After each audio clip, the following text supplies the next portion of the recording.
So Edwards of Great Britain in 1, Kratovila, Czechoslovakia in 2, Kiro of Cuba in 3, Washington of the United States in 4, Bezminski, Canada in 5, Vodars, East Germany 6, Gorina, Soviet Union 7, Kolovic of Yugoslavia in lane 8.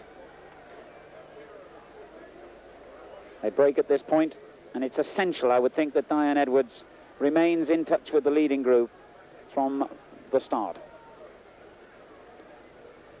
The 30-year-old and the 22-year-old sharing the leadership, the American Washington on the inside, the young Yugoslav on the outside. And Edwards already finding it a hard pace to follow, back in about 5th place. That's Kolovic and Washington on the inside. The East German Vodars moving through. And a very big group will be in it at the bell, with Diane Edwards just behind them all and having to really produce something over the final 400. 57.08, it was quick. They're not hanging around, are they, Adam? And this sort of calibre of field is going to be very tough for Diane. She's actually running at the moment almost in lane 3 to go around people, and at this sort of pace, that really is strength sapping. She really has got to find that she's going to almost use up to 10 yards even by running in that sort of stage. Only the first 3, remember, will definitely qualify, plus the next 2 fastest, as Vodars of East Germany takes over the lead from Kiro. That's Kolovic wide on the outside, with Gorina of the Soviet Union sandwiched between the 2 of them. And Edwards still clinging on bravely. It's certainly been a courageous run by the young Manchester girl, as Vodars and Gorina, the 2 Eastern European athletes, lead them, with Kiro, the Cuban, coming wide off the bend. Edwards dying with every stride, but she's determined to hold on in there. Vodars leads, Gorina second. The fast finishing Kiro may take them both, and indeed she does. And Kratovila sneaking through on the inside. So it's Cuba, East Germany, the Soviet Union and Czechoslovakia in the first 4. So even Kratovila cannot be certain of a place.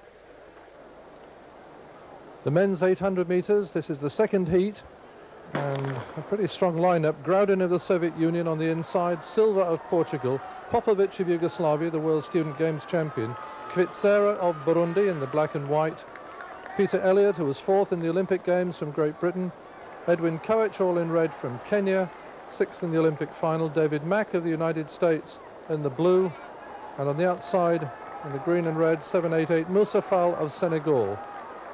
Peter Elliott looking fairly smooth, ran well in the first World Championships and hopes to make the final, I know, and is determined to take it out at a brisk pace. The field quite closely bunched.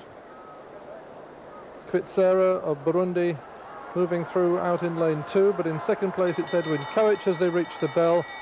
Quite a brisk pace, 51.35, and Elliott, I know, will now surge around this bend, will keep the advantage he has and put the pressure on now for the whole of this second lap. As you can see, really pressing down, Koech going with him, Moussa Fall moving through into second place, Popovic of Yugoslavia sitting in third place, David Mack leaving it very late to come around the outside. On paper, the fastest in the field, the American, but Peter Elliott having a little rest and then kicking again with 200 to go to hold the advantage on the inside.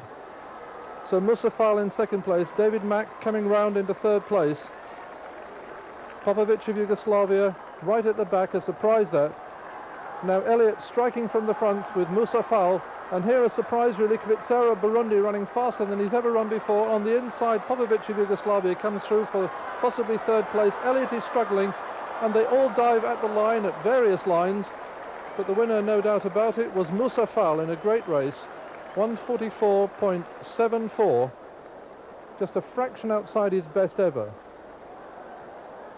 Peter Elliott, 144.98, can be very pleased with his run as well, and Kvitsera, Burundi, a new national record in 145.06. But what a desperate lunge for the line this was. And Peter Elliott, having Fall cut in front of him there, putting his arm out to push him away, lucky to keep his feet. Here's the incident. As Fall cut in front, Elliott pushed his arm out to steady his balance. And luckily the line was only 15 meters away. And head on, you can see Moussa Fall cutting across Peter Elliott, who looks across at him, tries to move out a little bit, sees that he's going to run in front. Fowles forgotten all about everybody else. He's running for the line. Elliott says something very rude and pushes him out of the way. And then the terrific battle as Popovic is leaning and crashing between people and almost takes Peter Elliott out of the race. Marvellous finish for all of them. And rewarded with good times. Fowle, Elliott and Kvitsera qualify. It's a new record for Burundi. Popovic a personal best for Groudin, and Silva of Portugal gets a national record in 6th place. A very strong lineup in Heat 3, particularly in lane 8 on the left there in the all-red strip of Kenya, Billy Concella, who has run the fastest time in the world this year. It's Gert Kilbert of Switzerland on the inside. In lane 2, Mohamed Youssef of Qatar. Philippe Collard of France in the blue top and white shorts.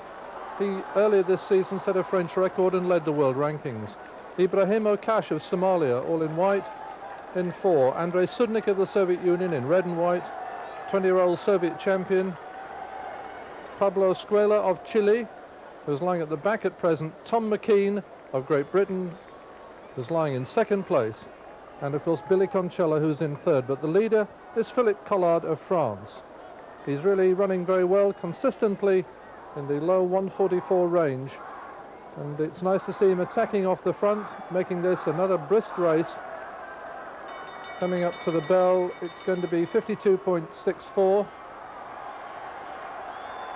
And again, let's see if Collard can surge with 300 metres to go. He's certainly stretching out strongly.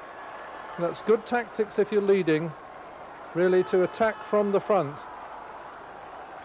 McKean, winner of the European Cup in the last 2 times it's been run. Not a fast finisher, not just a fast finisher, but a very good tactical runner. Is sitting on Collard's shoulder, and Concella's allowing them to get away. 3 men to qualify, remember, to be certain of qualifying. And Collard won't fade. McKean is a strong last 100 metres. Looks either side. Concella, though, now extending his legs. A wonderful junior over 400 metres, and he's moved up to the 800 seemingly effortlessly, jogging over the line around 145, 145.53. An easy victory for Concella of Kenya, with McKean and Collard both looking as if they'll give him a very good race in the